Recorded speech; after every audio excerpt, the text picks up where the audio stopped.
क्या तुम लोहे को मार रहे हो या लोहा तुम्हें मार रहा है? बात क्या है?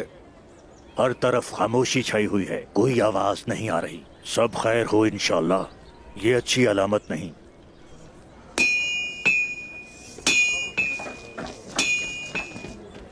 उस्ताद, मैंने आपके लिए कुएं से पानी निकाला है।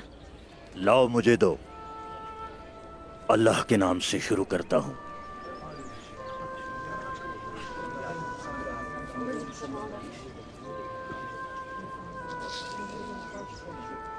अल्लाह शहीदों पर रहम करे।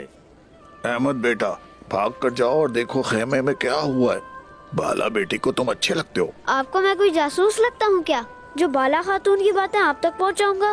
वाह, मैं तुम पर कुर्बान जाऊं मेरे जवान। तुमने सुना है ना कि भेड़िए का बेटा भी भेड़िया होता है। तुम इस जैसे कभी भी नहीं बन सकते। मैं तुम्हें पुरसुकून करना चाहता था, वरना मैं कभी ऐसा ना कहता। अहमद बेटा, जाकर देखो, वो घोड़े तैयार कर रहे हैं। अल्लाह हमारे अंजाम को अच्छा करे इंशाअल्लाह।